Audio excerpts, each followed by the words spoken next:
Kendisiyle nimetlerin tamamlandığı Allahu Teala'ya hamd ve sena olsun. Kıymetli kardeşlerim,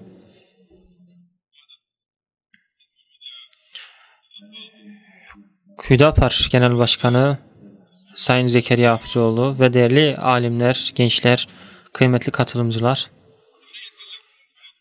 hepinize Filistin'den selamlar getirdim.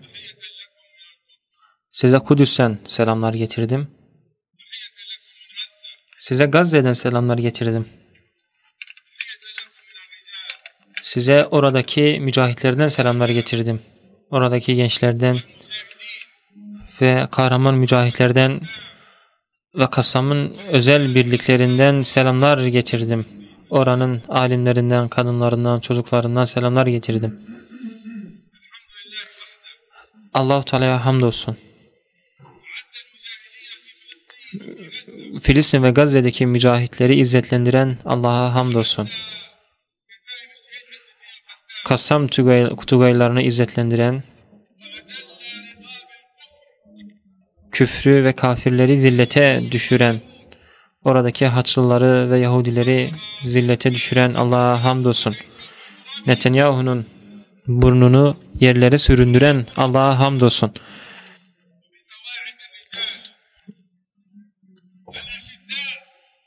Oradaki kahraman mücahitler, kafirlere karşı şiddetli olan, kendi aralarında ise birbirlerine merhametli olan mücahitler, Allah'a hamdolsun ki mücahitler kazandılar, zafer elde ettiler. Bu da Allah'ın vaadiydi.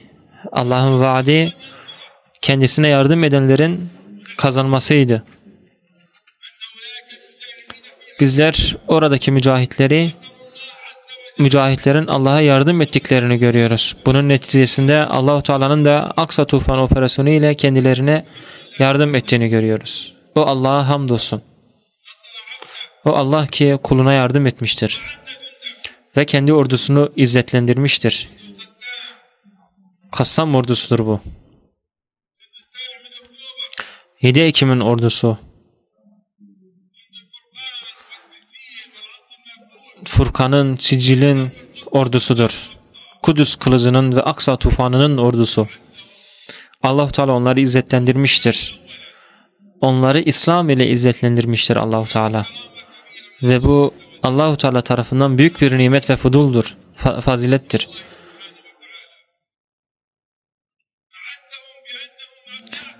Allah-u Teala onları Filistin çocuğu olmakla izzetlendirmiştir. O Filistin ki mübarek topraklardır. Kudüs topraklarıdır. Aksa'ya sahiplik eden topraklardır. Peygamber Efendimizin göğe yükseldiği Miraç'tır. Nebilerin toprağıdır. Mübarek bir topraktır. Bütün dünya için mübarek olan bir toprak. Sadece orada yaşayanlar için değil. Allah-u Teala kendi ordusuna zafer nasip etmiştir. Ve bütün orduları tek başına hezimete uğratmıştır. Netanyahu kaybetmiştir. Biden kaybetmiştir. Trump da kaybetmiştir. Almanya'nın, Batı ülkelerinin liderleri kaybetmiştir. Bütün onların etrafında dönen, onlarla işbirliği içerisinde olan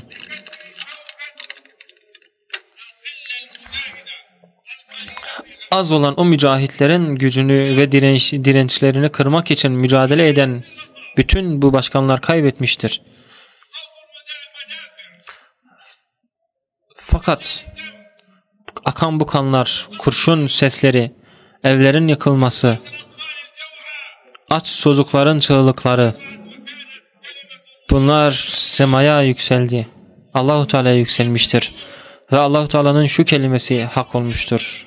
Ey Hamas'ın evlatları, onlarla savaşın. Gazze'nin evlatları, onlarla savaşın. Ey Kassam birlikleri, o Yahudilerle savaşın. Ey Kudüs seriyeleri, o Yahudilerle savaşın ki Allah-u Teala sizin elinizle onlara azap etsin. Bu azap sizin elinizde olacak. Mücahitlerin elleriyle olacak. Oradaki savaşçıların eliyle olacak. Oradaki istişhadi ve özel birliklerin eliyle olacak ve zafer sizin elinizde olacak. Onlarla savaşın diyor Allah-u Teala. Onlarla savaşın ki Allah-u Teala onlara azap etsin. Ve bizler şahitlik ediyoruz ki Allah-u Teala 7 Ekim'de ve bu zamana kadar İsrail'e Kassam mücahitleri tarafından azap çektirdiğini görüyoruz. Onlar yerin altından, yerin üstünden ve tünellerden ve pusularla ve bütün her yerden İsrail'e yönelik büyük bir azap çektirdiler. Gazze'deki bütün toprak taneleri, bütün taşlar Yahudilerin azap çektiğini, orada acıdan kıvrındıklarını şahitlik ettiler. Bu Allah'ın lütfu ve mücahitlerin elleriyle oldu. Onlarla savaşın. Allah-u Teala sizin ellerinizle onlara azap verecektir ve onları rezil edecektir. Rezil oldular. Bundan daha büyük bir rezillik olur mu? Yahudilerin karşılaşmış olduğu bu rezillik çok büyük bir rezilliktir. Bu rezilliğin daha ötesi olamaz. Yarım milyon 500 bin askeri topladılar Gazze'ye. Gönüllü savaşçılar da vardı onlarla beraber. Paralı askerler vardı. Amerika, İngiltere, Fransa ve Almanya gibi ülkeler onlara destekler veriyordu. Ve Batı ülkeleri, bizim etrafımızda dolanan bazı işbirlikçilerin onlarla işbirliği yaptıklarını görüyorduk. Evet değerli kardeşlerim. Bütün kafirlerin Gazze'de o mücahitlere karşı toplandıklarını gördük. Çok az bir topluluğa karşı toplanmışlardı. Ama o topluluk iman etmiş ve cihat ehliydi. Onlar şunu zannediyorlardı. Onlar bu mücahitlerin azmini kıracak ve onları Hamas'ı yenebileceklerini düşünüyorlardı. Onlar oradaki Müslümanları dinlerinden uzaklaştırabileceklerini düşünüyorlardı. Ama onlar bunu unutmuşlardı. Bizler orada kahraman yetiştirmiştik. Allah'ın kitabını ezberleyen ve Kur'an sofraları üzerine yetişen çocuklar, gençler yetiştirmiştik. Onlar cihat ruhu üzerine, şehit olma ruhu üzerine yetişmişler, büyümüşlerdi. Onlar bunu zannediyorlardı. Savaşın 1-2 gün, 3 gün veya en fazla 1 ay, 1 sene sürebileceğini zannediyorlardı. Bu süre sonun ama gördüler ki savaşın 2 seneden fazla devam ettiğini, buna karşılık herhangi bir zafer elde ettiklerini görmedik. Hedeflerini yerine getiremediler. Tek bir esiri dahi kurtaramadılar. Kassam tugaylarından herhangi bir sahte zafer dahi elde edemediler. Veya teslim olan tek bir Kassam mücahidi dahi olmadı. Onların şevklerini kıramadılar. Onları zelil bırakamadılar. Gazze'deki çocukları, kadınları herhangi bir şekilde onları kötü duruma düşüremediler. Bu izzetinden daha büyük bir izzet var mıdır? Ve Yahudilerin karşılaşmış olduğu bu zilletten daha büyük bir zillet var mıdır? Bu kerametten, bu şereften daha büyük bir şeref var mıdır? Yahudilerin görmüş olduğu ve onların etrafında toplanan bütün dünya, bu dünyanın karşılaşmış olduğu bu zilletten, bu kırılmışlıktan daha büyük bir zillet var mı? Hayır, vallahi izzet Müslümanındır. İzzet mücahidindir.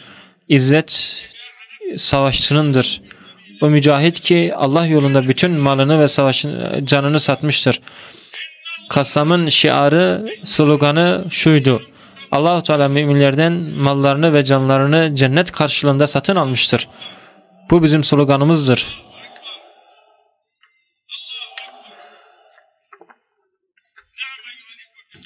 Evet değerli kardeşlerim, değerli kıymetli alimler. Müminin izzeti, Allah'ın yardımına güvenen müminin izzeti budur işte. Allah-u Teala onlarla savaşın. Allah sizin elinizde onlara azap edecek ve onları rezil edecek diye buyurmaktadır. Evet değerli kardeşlerim. Zafer ve izzetli olduğunu hissetmen, karşındaki düşmanın ise zelil olduğunu görmen,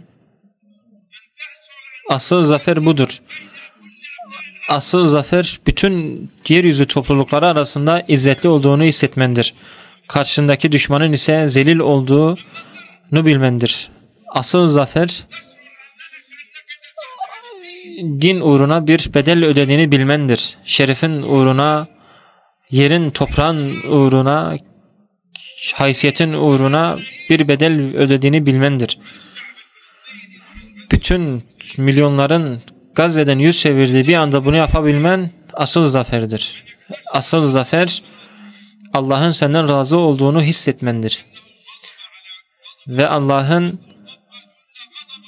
Yahudilere karşı büyük bir öfke içerisinde olduğunu, düşmanına karşı öfke içerisinde olduğunu bilmendir.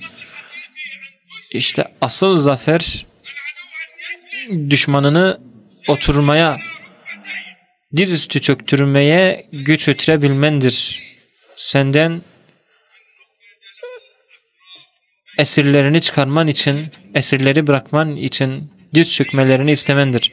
Bundan daha büyük bir izzet olur mu? Hamas meydanda, savaş alanlarında, aynı şekilde Kassam Tugaylar'da savaş meydanlarında savaşıyor. 5 ülkeden fazla ülke ile savaşıyor. Bu ülkelerin başını Amerika, İsrail, Fransa ve İtalya çekmektedir. Ve bunlarla beraber paralı askerler bulunmakta. İhanet edenler, işbirlikçiler, Yahudileşmiş olanlar ve normalleşme adımları atanlar bulunmakta. Ama bu mücahitler onlara karşı hem karada hem denizde hem de havadan savaştılar. Onların iddia ettiği gibi insan haklarına yönelik herhangi bir ihtiramda bulunmadılar. Aç çocukları göz önünde bulundurmadılar. Aynı şekilde güçsüz olan bayanlara karşı o kadınların yanında da bulunmadılar. Tam tersi bunlara karşı zulümlerde bulunan Netanyahu'nun yanında bulundular maalesef. Bu nasıl bir adalettir? Bu nasıl insan haklarıdır? Bu nasıl bir insanlıktır? Hangi ülke kanunları bunu kabul eder? Bize kabul etmek üzere mecbur bıraktıkları hakları göz önünde bulundurmadılar. Bugün bizler Allah'a hamdolsun ki Allah-u Teala göğsümüze, kalplerimize serinlik vermiştir. Yahudilerin bu hezimetinden sonra kalplerimiz ferahlamış, onların zelil olmaları, Biden'ın, Trump'ın ve onların ordularının zelil bir duruma düşmeleri bizlerin göğüslerine ferahlık vermiştir. Onların uçakları, tankları veya onların askerleri ve işbirlikçileri oradaki mücahitlerin, Gazze'deki insanların şefkini kırmaya da başarılı olamadı. Evet değerli kardeşlerim, Allah-u Teala evini kaybeden bütün insanların kalbindeki öfkeyi dindirmiştir. Çocuğunu kaybeden, bebeğini kaybeden, kızını kaybeden, Allah-u Teala bunların göğüslerine bu zafer ile ferahlık vermiştir. Onlar diyorlar ki bu zafer 70.000 şehidin şehit olması sonucunda olmuştur. Bu şekilde zafer olur mu diyorlar. Onlar bugün izzet ve kerametin, haysiyetin Gazze'lilerle beraber olduğunu, Hamas'la beraber olduğunu, bütün insanlığın kalbinde sevimli olduklarını görmüyorlar mı? Bu asıl zafer değil midir? Yüzlerce, binlerce, hatta belki milyonlarca insanların meydanlara çıktığını, İsrail'e karşı durduklarını gördüğünü ve Filistin'le beraber işbirliği içerisinde olduklarını, direnişle beraber olduklarını görmüyorlar mı? Asıl zafer milyonlarca insanın Filistin nehirden denize özgürleşecek diye sloganlar attığını görmelerini, attıkları asıl zafer değil midir? Asıl zafer Netanyahu'nun onlarca ülke üzerinden uçarak Amerika gittiğini görmeleri asıl zafer değil midir? Burada asıl zafer Hamas yöneticilerinin burada bu platformda size Gazze'nin, Filistin'in sesini aktarmasını görmeniz asıl zafer değil mi? Orada şehit olan, mücadele edenlerin adına bütün cesaretimizle ve bütün gücümüzle şunu söylüyoruz. Gayemiz Allah'tır. Resul bizim önderimiz, Cihat bizim yolumuzdur. Allah yolunda ölmek ise, şehit olmak ise en yüce hedefimizdir. İşte Gazze'nin sloganı budur. İşte Hamas budur. Değerli kardeşlerim, değerli bacılarım,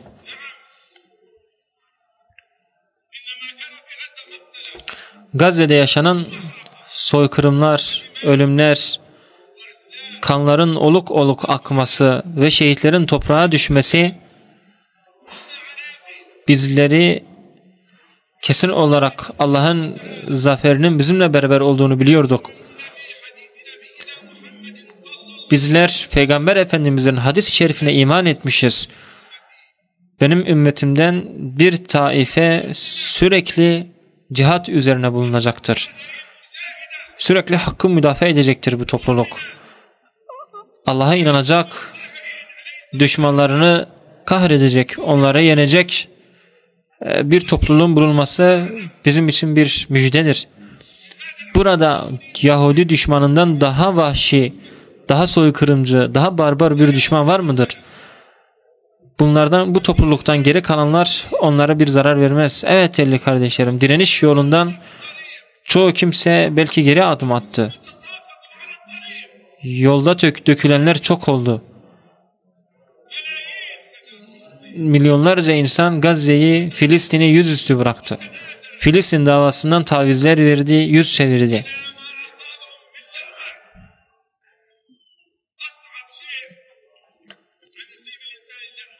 İnsana belki isabet edecek en büyük musibet belki budur.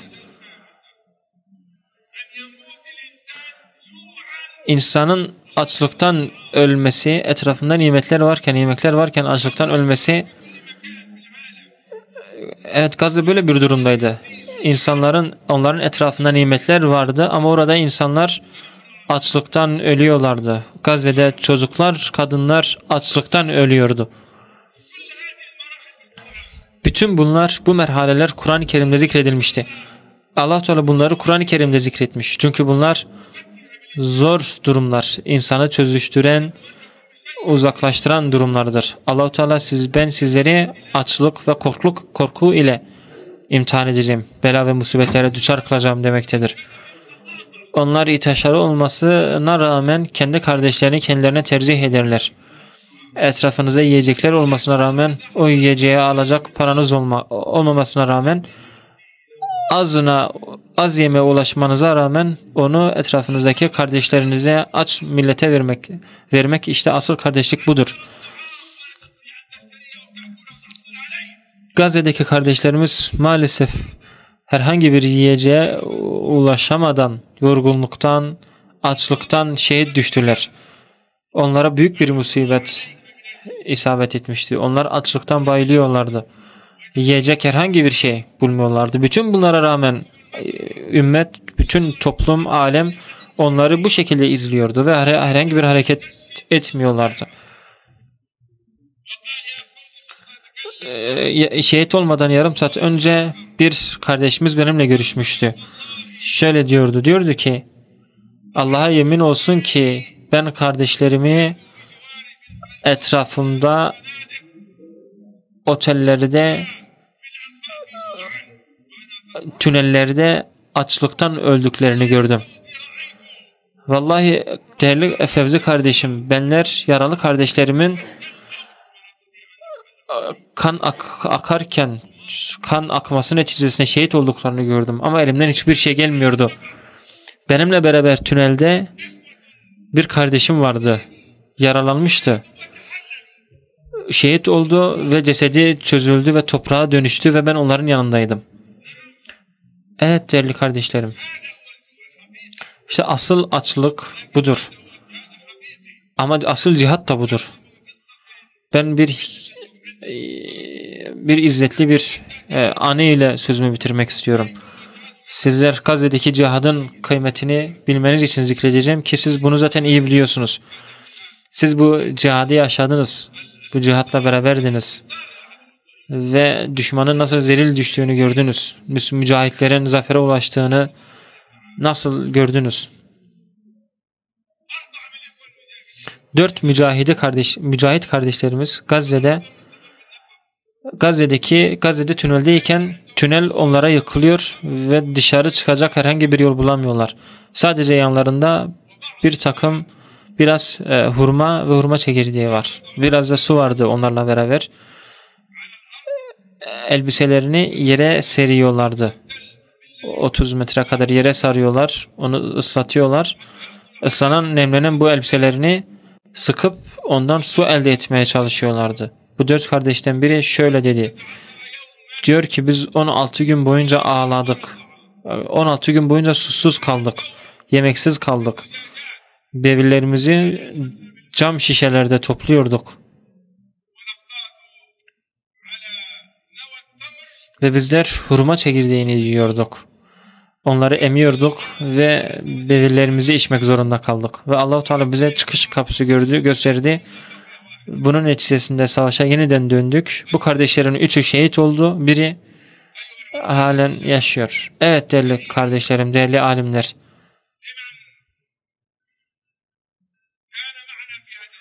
Bu savaşta bizimle beraber olanlar ne mutlu. Onları mübarek kutluyorum. Bizimle beraber bu yolda olanlar, kendini yoran mücahit kardeşlerim, aynı zamanda namazlarında, infak etmelerinde, sadakalarında, gösterilerinde bizimle beraber olan bütün kardeşlerimizi tebrik ediyorum. Sizin bu mesajınız bütün Yahudilere ulaşmış ve onları korkutmuştur. Namaz kılanlar, bizlere dua edenler, Gazze için oruç tutanları tebrik ediyorum. Onlar bu savaşta bizimle beraberdiler. Bu savaşta mallarıyla beraber, canlarıyla beraber, ilimleriyle beraber, kalemleriyle beraber bizimle beraber olanları tebrik ediyorum. Bunlar şeref listesinde adları yer almıştır bunların. Aynı şekilde Allah Teala tarafından inşallah şerefliler listesinde olacaklar. Bunlar Ebu Ubeyde'nin düşmanı olmaktan kendini kurtaranlardır. Gazze ehlinin hasmı olmaktan kendini kurtaranlara tebrik ediyoruz. Gazze'deki dulların ve yetimlerin hasmı olmaktan kendini kurtaranları tebrik ediyoruz. Hepinizi tebrik ediyorum. Buraya toplanan, bu platforma bizleri burada toplayan İttihad Alimler ve Medreseler Birliği'ne teşekkür ediyorum. Hüdapar'a teşekkür ediyorum. Ve bu mübarek topluluğa teşekkür ediyorum. Tebrik ediyorum sizi. Ve Allah'ın izniyle bizler sizlere şu vaadi bulunuyoruz. İnşallah Mescid-i Aksa'nın fethi de yakındır. Salahaddin el-Eyyubi bu coğrafyadan Mescid-i Aksa'yı fethetti. İnşallah Mescid-i Aksa sizin ellerinizle, oradaki mücahitlerin elleriyle inşallah olunacaktır. Mescid-i Aksa inşallah bu nesilleri yaklaştırmış, mesafeleri birleştirmiş, Filistin'in özgürlüğü için atılan önemli bir adımdır. İnşallah bu yakında gerçekleşir. Allah'ın rahmeti ve selamı üzerinize olsun. Ve inşallah sizi 11. Alimler Medreseler Birliği'nin Filistin'de, Gazze'de yapılması için sizi davet ediyorum. Orada herhangi bir Yahudi veya herhangi bir yerleşimci, herhangi bir kuşatma olmadan 11. Alimler buluşmasını orada gerçekleştireceğiz inşallah. Allahu Ekber. Allahu Ekber. Allahu Ekber. Allahu Ekber.